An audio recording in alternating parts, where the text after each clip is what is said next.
Hi, Tzili. Welcome to another tzuzamen, Hi. Tzipi. Hi, Lilach Lev-Gargir, an architect from Israel, from Tel Aviv.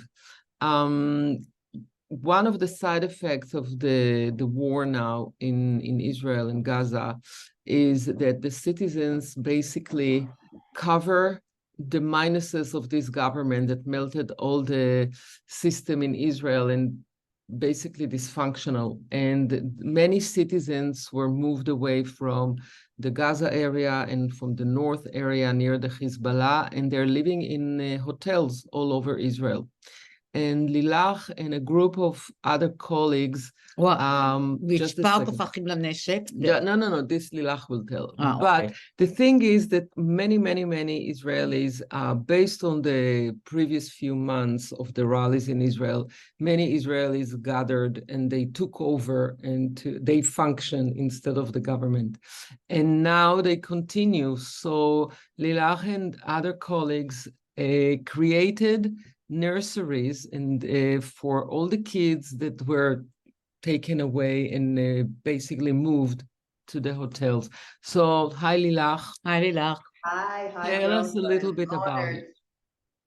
I'm honored to be your guest today. I love your podcasts, which are not called podcasts, no, it's right? not. No, podcast, I think it's only sound. It's right. It's like a YouTube show. Right. So I'll start telling you about our project, which is called Achim L'taf. Achim is brothers, Taf is young kids, brother to the young kids, I'll explain. So it all started on October 7th, of course, which our world changed. I'm from Tel Aviv, so I'm lucky enough not to have suffered personally, but our life changed. There's no one here who doesn't know a kid or a soldier that kids from the party or families that were assassinated. And the next morning on Sunday 8th, I understood that I wouldn't be able to get back to my life. For the first week, we were all in kind of a shiva. We were in a shock. And I understood I wanted to volunteer. I have to say something about it because I'm an architect and interior designer for over 25 years. I had my She doesn't look. Oh, yeah. And I had my firm with employees. I had dozens of projects. I was so busy. I never had maternity leave. I couldn't stop working even for 3 months. And I decided to change my life and slow down. And I was about to come with my new idea, Nushu, which if we'll have time at the end, I'll talk about it a little bit. And all the publication and everything had to be after Simchat Torah on October 8th. So of course I stopped everything and I found myself for the first time in my adult life with an empty diary. And so I was looking for places to volunteer. I did all kinds of things for the first 2 weeks. I volunteered in Bet Kama, which was the southern wing of Brothers in Arms. Actually, hold on. Just tell us a little bit about. We have to understand that, in Israel, when something happens, the Israelis always volunteer, always get involved, and always take care of things immediately in a vast way. And one of the big groups that gathered together are people that, everybody serves the army in Israel. So a huge group of ex-soldiers got together and they took care of many things. And this project belongs to this group. And this is what's written on your shirt. Yeah. Right. Achim L'neshek. Right. Brother for. It's Weapons Brotherhood. Brothers in Arms, I think, like the song. Yeah, Brothers in Arms. Okay. Brothers in Arms. So what happened is I was very active during the protest, the 10 months before the protest, since we got our government. We were out there every Saturday evening. We did everything which we could as a democracy to save our democracy. And there are many groups that were active in the protest. And on October 8th, most of the groups from the protest, they gathered together and they changed their names for Hamal Ezrachi, which is civic headquarters. I think that's the right name. Yeah. Civic headquarters has Brothers in Arms, has the feminist organization Bonot Alternativa, building an alternative. Building Red alternative, girls. right? Yeah, have the high-tech protest. So all those protest organizations which had everything, you know, they had their links, they had their lists and everything, and they gathered together, and they went into all of the vacuums that the government weren't there. Not there. All the vacuum, the venues, basically, all the activities that the government's supposed to take care and Right. does not. Right. I can tell The you, citizens walked in and took over. Yeah. Yeah, everything. Like if you came to Israel, I would taken you to our headquarters, and you can see it's like a small country. It's people that used to run companies, high-tech companies, industry and everything, and we all sit on one floor, and you can see the offices. We have everything. We have foreign relationships, we have for the kidnapped, we have for the industry, we have everything a country needs. We have the best people, all volunteered, taken care of. And I can tell you personally that during what I do, I walk in hotels and I talk to those people which were evacuated, or I don't know how to say it. And I talked to this woman from Sderot, which is a periphery town, which was bombed terribly, and people were terribly bombed. murdered. Yeah. And she's the head of a school in Ashkelon and everything. She's a very cute woman, my age or something. And she said that during all the bombs attack at the past, she was always like, she has a nice villa and everything, and she was always safe. But this time her house was destroyed. And she was in panic. And she was calling help, and people came and took her under fire, you know, it was the first days. And people came back to take her things and came back to take her dog. And then her son came back from camp and they took him. And then they moved her to the hotel in Tel Aviv and everything. And just the next day, when this girl she was chatting with the whole day asked her, how is she? Does she need anything? And she saw on her WhatsApp that she's from the civic organization, because she was sure that she was taken care of by the government. But there was no government. There was no. Why? There is a government, but the government that takes of other things. The thing is that the infrastructure for the whole doing now in Israel was basically established at the time of the rallies, you know, to protect the democracy against the government, and they were ready to take over right away, and they all working hard since. Yeah. So for the first few days, I was volunteering in their headquarters, which sat in a kibbutz, Bet Kama, in the north, which is in the south, which was the closest place to the fire zone, but not inside the fire zone. And all those men soldiers, past soldiers, people of 70, 75 years old, and less, came with their weapon, and they stood outside, and us, we sat inside what used to be a kindergarten of the kibbutz, and we got phone calls from people that were pleading to be evacuated from their homes, were pleading for someone to take their dog because the dog remained and is barking and had no food for 3 days. We're pleading to you know, all kinds of things. And I was this phone girl, and I was so proud to do it, because those people were in such a מצוקה. Yeah, stress, distressed. Yeah, and it They were was so important. helpless. Yeah. So I sat there every day for 2 shifts, which is like 12 hours. And I took those phone calls, and there's something so great about volunteering, because there's no ego, there's no roles, just at the end of the day, we started talking, and I found out that the phone girl next to me is a brain surgeon, and the other phone girl is a doctor for biology or something. And that's the beauty of it. Everyone does everything needed. It's very fulfilling. Yeah. It's very fulfilling. And then I moved to a big place where we got donations from the citizens for socks and clothes for kids and for soldiers, and there was nothing. People left their house just with their pajamas. Nothing for so many people.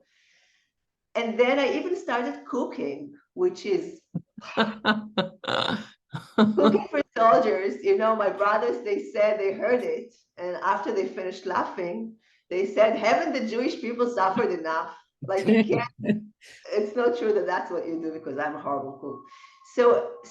And I was starting to look for a place to volunteer that has something to do with my skills as an architect, as a designer, as a personal coach that is trained to listen. And I was there at the first meeting that the Brothers in Arms, we understood that there is a need for kindergartens in the hotels. And we were a huge group, and some people were from the Ministry of Education, retired people from all over. And we decided to go down to the field to feel the need, we didn't want to work from up, just to get numbers and names. And no, we wanted to go to the hotels, sit with the evacuated families and hear their needs. So the next day we went to the Dead Sea. We started with Hotel David, which has all the families of Kibbutz Be'eri, which is one of the kibbutzim that was devastating. Was heard the most. Devastating, yeah. Right. And it was only 2 weeks after that Holocaust Day, and they managed to open, within those 2 weeks of grief, of funerals and everything, they managed to open 6 classes of kindergarten and 1 baby's class, 7 kindergartens within less than 2 weeks. Wow. And this became our model. I have to say that all the kibbutzim, since they are built as communities and they know how to work as a communities, they less need our help. We wanted to get to the people of what sometimes we call the second Israel, people that need our help, that cannot take care of themselves in that level. Right. So from David Hotel of the people of Be'eri, we went to other hotels in the Dead Sea, and we sat in the lobbies and we talked to the manager of the hotel and to the manager of education and to the manager of the city that sent them, and to the parents and to the kids. And I, 2 little girls took me to show me what they have, and they had like a little playground, they got donations, but we're talking about not a playground or a gymboree. We're talking about building a formal chain of kindergartens to those kids and creating some kind of a routine that both them and their parents need so badly. So that's how we started. And it's important to say that these people they're in hotels for 2 months now. They're spread between the southern part of Israel, the middle part of Israel, and it's all temporary. So you cannot build a kindergarten that stays. It has to be able to be built for now and moved for later, and give them a feel of home. Plus, it is built inside a hotel, or what used to be hotel and now is a refugee camp. And the managers of the hotel, they wouldn't let us, even if we need to build a wall, they wouldn't let us build walls. We had to invent all kinds of solutions that would create smaller spaces, because we can't enter small kids into huge house, acoustic-wise and proportion-wise. It's like getting into a Gothic cathedral that you feel so small. No, the space has to work with the size of the client, which is less than 1 meter. And this is how we started. And every hotel we went to, we got a different challenge. So the first hotel they said, okay, we have only one free space, and it is, I don't know, it's a ulam smachot. It's like it's the hall, the hall, the hall, 6 meters high, and a huge hall with no windows, no daylight. It has a carpet that wasn't even cleaned from the 70s. I don't know. So I said, there's no way we're entering kids here. And so we found a hallway, which is all windows open, but we had to close it with carpentry and we created 4 classrooms there. So in every hotel, our challenge was different. Like in Kibbutz and Gedi, they had no space at all to give us. They had no free space. So we had to build the kindergartens in a tent. We rented a serious tent with air condition and all the facilities. And now so in every place, it's different. But it's all built to give those kids a normal childhood. Right. As much as you can. As much as you can. How many kindergartens you build so far? So now, 6 weeks later, we've built 31 kindergartens, which gives solution for over 600 kids. Wow. And this is something which is unheard of for me as an architect, because being in, this is my dog, I'm sorry. Because being an architect or an interior design, until you get the project done, it takes months of, the process is so long. And here, how do you get all the equipment? It's people volunteer it, or you have to get donations and buy it? So first of all, the civil headquarters has a section of donation, and they get donations from all over the world. So we do have donations. I have to say that our group, we're not, it's not about only the equipment, because we give the full kindergarten, which is the pedagogy, the educational view side of the thing, and the physical side of the view. And the donation is because the city house and the Ministry of Education, they have the money, they should pay it, but we are the facilitators of everything. We are the ones that are capable to build a kindergarten within 4 or 5 days since we get the space. So we've built a chain of rows that since the moment we have measures, we plan, we draw the planning, we sit with the team, and with our team, which brings the front of the say it in Hebrew. זה החזית של החינוך. The front of the education system. Yeah. So I have to say, first of all, I have to because I'm talking here, but I'm not alone in it, okay? So our מייסדים. Founders. Founders. Okay. So the founder teams is first of all our big boss is Avi Naor, which Tzili, you know him, and he said to say hi.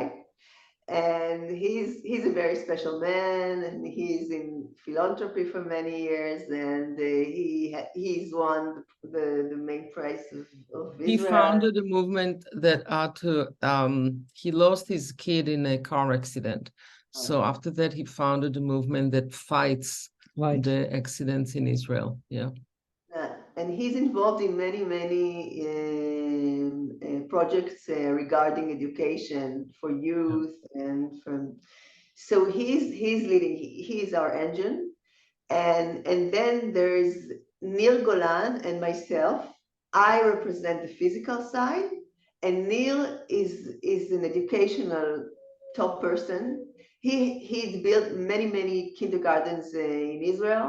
And he's the #1 in Israel who knows how to build a kindergarten regarding the educational process, the team, the equipment, everything.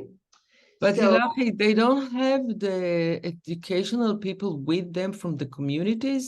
I mean, unless they got hurt or, or they're some of gone. them got hurt. Some of them are not in the state to go back to condition.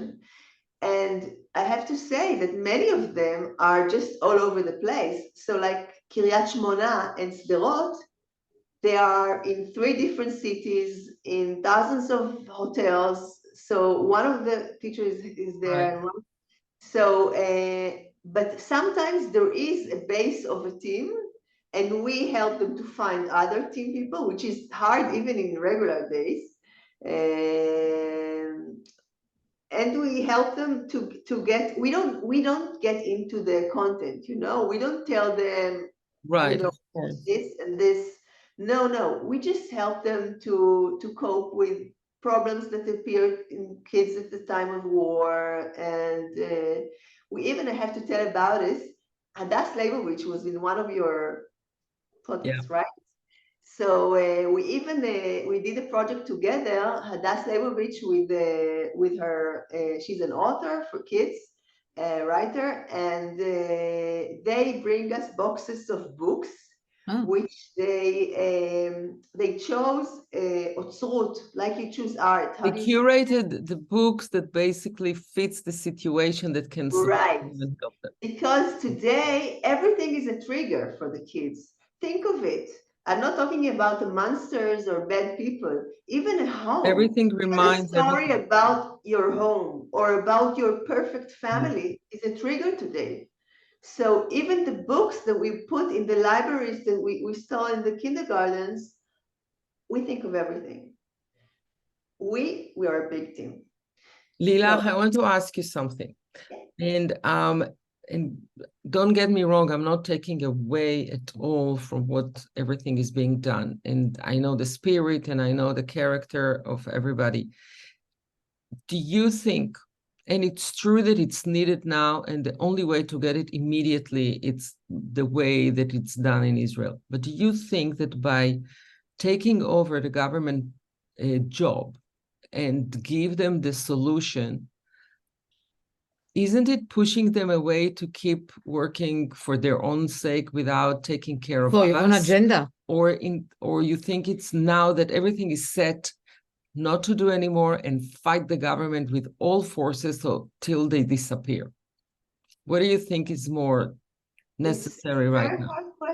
It's a very hard question because I don't have one answer. I have to say it is unbelievable that the civic headquarters is doing things that the government don't do. Forget kindergartens, even equipment. Everything. Even equipment for the people that are remaining in those kibbutzim. They have no weapon. They have no way to protect themselves, and we send them. It's unbelievable. So our range for this government is unbelievable. And I hope that you know, the people of Israel would know how to fight it in the next. Well, now I think now that we're going back more and more to the fighting because we were busy supporting and helping, and I think now that they're not really running well, but at least it's better, and people start to go back and fight the government. Tell me something, just to go back to the project. How many hours a day they are in the kindergarten? So that's another issue because They because live all there. Yeah, they have no they place live to go. there. No, They but live there. they Yeah. have they have the Yeah. room with the parents, but Yeah, but you know, they told at the beginning, they told us, you know, people bring the kids into the kindergarten at 10 o'clock in the morning, and we said 10 o'clock. Oh no, this is the kindergarten. This is a proper kindergarten. 8 o'clock. And now we just try to educate the parents because they go, you know, it's a hotel. So they go to eat breakfast, and you see, it's unbelievable. You see at the breakfast hall, you see people in their teddy bear pajamas. And we were The like, families, why is each it their family gets a pajamas? room. It's their home. It's their Each- kitchen. Each family gets a room and they don't really have a kitchen. So basically they wake up in the morning for nothing and they have nothing to do, and it's very frustrating. So I think that the activities, the territories for the kids, it gives them another place to be, you know. Right. so for how many hours? Now that they come at 8. So now it's like 8 to 1.5. Okay. Normal So kindergarten. it's a Yeah. normal yeah, it's a Like a normal normal kindergarten. kindergarten. It has everything, and we try wherever we can to add like a small yard, but not everywhere we have it. So sometimes we try to imitate it. We bring, like, you know, grass carpet, and we try to do our best and to create for those kids a bubble. So for a couple of hours they can be kids, you know, and they can parents be free, because in Tell most, me now that something. we work up north, we find in the northern hotel, we found many of the families are like, the father, he works in his in agriculture, or he stays to protect the kibbutz or the moshav.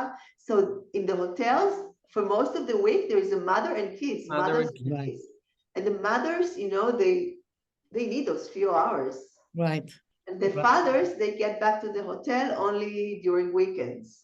So this space of the kindergarten also serves for mentally, so, you know, psychologists to come in for a period, because they are the kids together, and maybe through games or stories are able to express anything, or I don't know. I don't think that they bring, maybe in the kibbutzim that were very hurt, so they have their ways. I know that the guy, the carpenter that builds our walls whenever we need it, he's an architect as well. We all switched our careers for the last 2 months.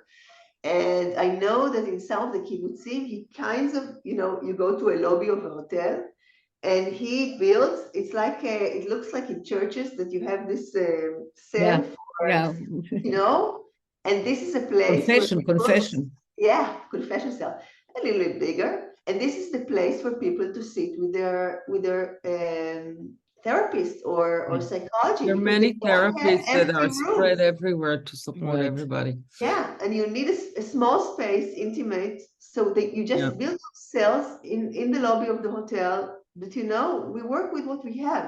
That's the thing. How many more you're going to build?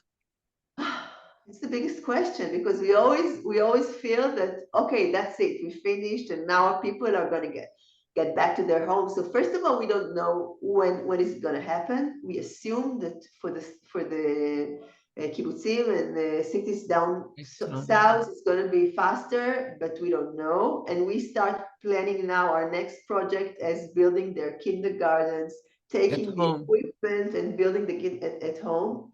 But for the people who live up north, who knows, you know, who knows? They didn't even start. Right. It's very hard. Yesterday we built 5 kindergartens in Tiberias, and it's a different situation because they are kind of hopeless. So they're not really a community, you know, the kibbutzim are really a community and they know each other for many years, can help each other. But, you know, when you go to some of the cities, right, they have loyalty to the city maybe, but... Like I talked to this cute family yesterday from Metula. Metula is beautiful, beautiful.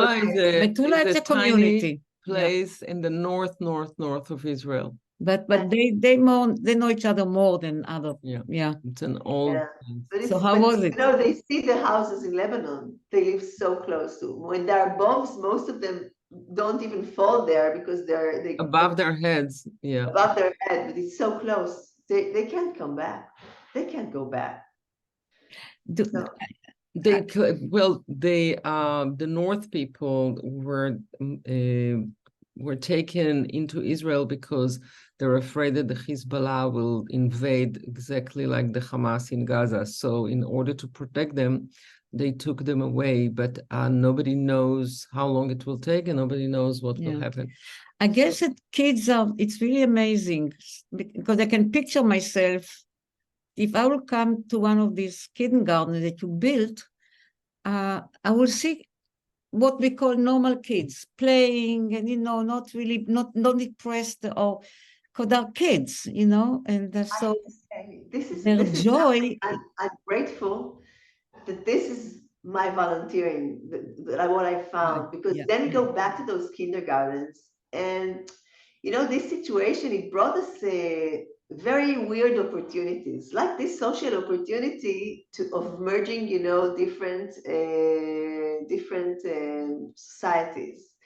So with the elders and with the youth, it's sometimes harder because, you know, they have all kinds of, but with kids, everything is possible. And the parents color, you know, they don't see skin color and they see colors better than us, but they don't put anything on it, you know. And I played with this girl who was from Ethiopia originally, and she was Elsa, you know, she had a long blonde tail, and she was Elsa. And I played with this kid who was redheaded and told me that his father was a doctor or a professor or something, and he wants to be the man of the garbage car. And everything is possible, and everything is so it's like, for me, being there is like getting back into those innocent years of... The parents trust you guys? The parents? Being... When they, you know, when they see this T-shirt, you know, it's really changed Israel in so many ways, although they're going back now to their shticks. But do they trust you when you come with this T-shirt? Because it does symbolize this. Many of the people of the cities in the south are followers of Bibi Netanyahu. They are not part of it. This T-shirt presents exactly the opposite. Right. But at the same time, even if it's against one another, they help them. So, I'm sure they're happy to get the help. Well, let's see. I don't know. Maybe. Hopefully, they'll move to the other side. So did you notice any reaction to this? We get all kinds of reactions.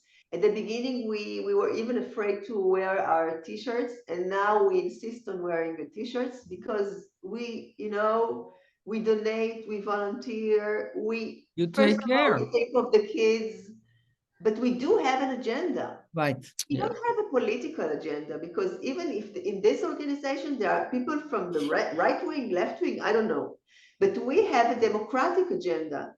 And we are coming with it proud, and we get all kinds of reactions. Most of the people, they tell us, listen, you run the country, you should get the keys, you do everything, there's no country, there's no nothing else. And some of these people, they yell at us. They say, okay, you want to volunteer? Take the shirt off, take off the shirt, take off the shirt. And you know, there was one person who was screaming at me. And I said, listen, I come to help you, you know? If you see people with other shirts that you like better that come to help That's you, nice. That's a very nice answer. I don't see any queue here. I don't see anyone here, you know? Right. If you want my help, take it. No. And some places didn't want us, so we didn't go there. But most of I have to say that I feel the change from the. You do feel the change. Yeah. I do feel the change. Right. I do feel the change. People are in range. People lost their faith. It's a very we all had a reset, you know, of our beliefs. I think I lost my honesty. I think, you know, I didn't believe that there is bad, good and bad. You know, for me, there is good and there is bad that always has a story at the back that you can understand. But pure evil, I didn't think it exists. I may be naive, you know, but No, you're not naive. I think October 7th changed all over all over the world. And so do you think this group that really, you know, for 6 months, it's unheard of, for 6 months, every week to come and demonstrate. And, you know, I agree with 10 you. months. What? 10 months. 10 months. 10 months. already. 10 months, right. So I don't know why I said 6 weeks. Yeah, 10 months. It's unheard of. Never, you know, demonstration could persist like this. And No, it is heard of. In Europe, you have it. In not Poland, 10 they do it months. for 7 years now. Yeah, but it's not Same. not every week. I'm All not the sure. time, I have to all check the it. time. Well, well, so I didn't know It doesn't about matter. It's very impressive and it's very forceful, and it So has do to you change think, to- because we already see signs, right, of politicization, you know, and people going back to do what they want to do, to keep their seats and to have their agenda, you know, like with the Supreme Court, with the democracy, so do you think what if and they will probably, I'm afraid to say, may hold on to the war for a bit more than even necessary, right? I'm afraid that The it's question is with the spirit that, you know, that the protest really established in such a wonderful way will be able to come back. I think it's there. I don't think it's going away. I hope that we won't have an even, because people don't feel good with demonstrating right now during Of course war. not.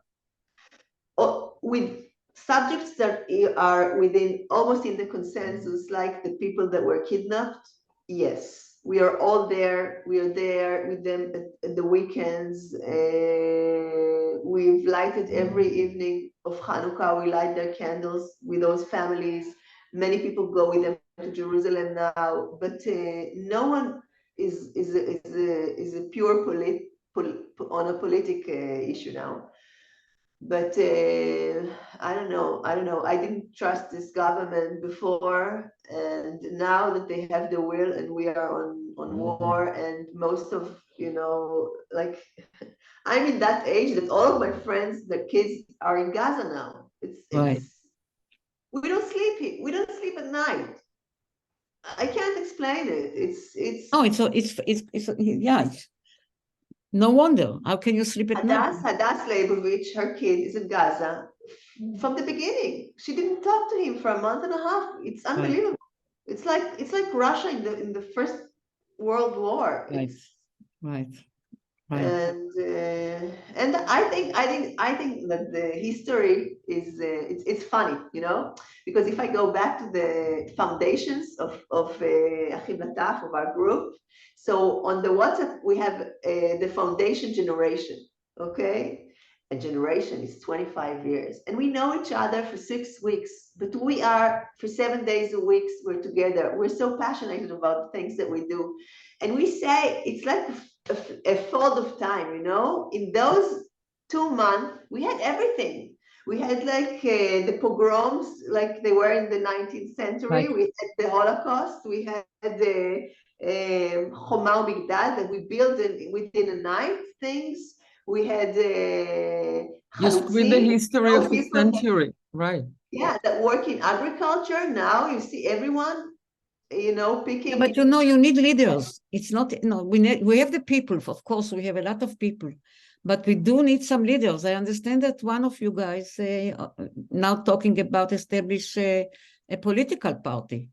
I heard Radman, yeah, I heard. You know what? I think that this war, always we said that there are no leaders, there's no leaders, and I think that there are many potential. There are many. That now we discovered during this war. We just need to be gutsy to break through and change. Yeah. I hope it will take place. Yeah. Of course, women. We Yeah. need more women, you know, this war. Oh, wow. Yes. This is like unbelievable. But we'll have to work hard on it because it's getting deteriorating. And we know how women, what they did in the last 2 months everywhere. And Unbelievable. still They're they don't see them in They're companies and they inside, don't. yeah. Right, They're inside Gaza. They're fighting. right. They're brave. They're Right. smart. But they They're are not in the decision-making level. right. You know, so listen, what can I tell you? What you do, it's unbelievable. And maybe next time after everything, I will be interested to talk to you about being an architect. Or how do you fulfill people's dreams So, and wishes and what they really need? so can I say a few words about it if we have a few more Okay. minutes? Okay. So actually, I was an architect and interior designer for so many years, and then I had a kind of סכסוך עבודה with my Dispute. yeah, with Dispute. my because it's exactly what you say. Because I said, you know, what is the meaning of what I do? You know, I put all my years, all my talent, and everything for building nice houses to people, to one family. I worked for 3 years. It's unbelievable. You know, what did I do with my life? If I studied so hard and I don't earn a lot and I work so many hours, I could be a doctor, save lives. You know, and Wow.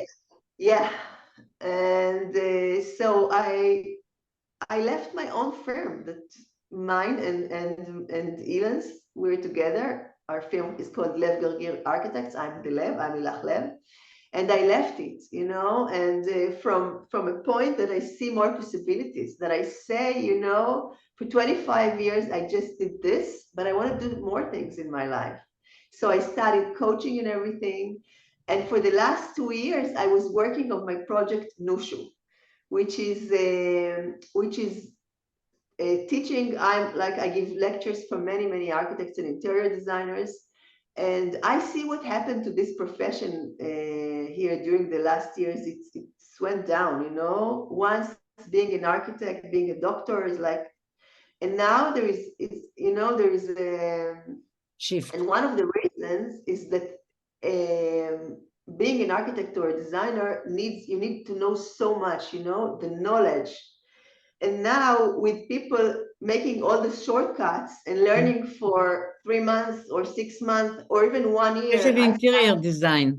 Yeah, I studied for 5 years and then I had my internship of 4 years for 9 years, and then I had my office for 25 years, and I call myself a mentor, you know, with fear.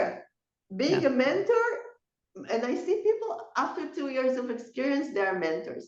Right. So Yeah. That have the shortcuts. yeah. Take So a class, a course, I want to bring the respect back and the confidence to interior designers by knowledge from my experience. So I want to give my knowledge, and I had this beautiful project called Nushu. Nushu? Yeah, Nushu. So what is Nushu? Nushu is a female secret language. It was established in the third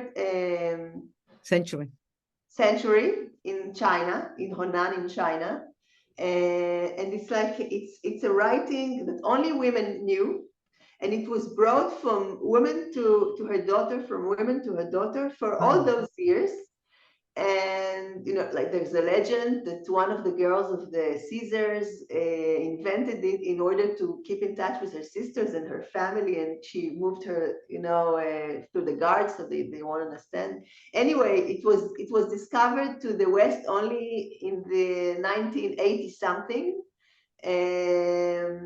And I love this idea because, of course, I have a feminine agenda as well. And I want to keep this movement, you know, of transferring knowledge. Like I worked for 25 years. I have a huge pile of knowledge. I don't want to take it with me to the grave. I want to pass it in generous. Wonderful idea. So this is my idea, and this is no. Yeah. And by the way, Lilach, creating beautiful places for people, it's not less healing. It's true. It's nice to have the ultimate, you know, beautiful area to be with. But thank you, Bubi. Great project. And keep pushing. Thank you. Thank you. Yeah. And once you come to Israel, let me take you to those beautiful Yes, I kindergartens. would love to come. Absolutely. It's healing. It's healing for Yeah, the I'm heart. sure. Yep. Take care and don't stop. Thank you. Bye. Bye bye. See you Thank next you. week. Thank you, Tzili. Bye.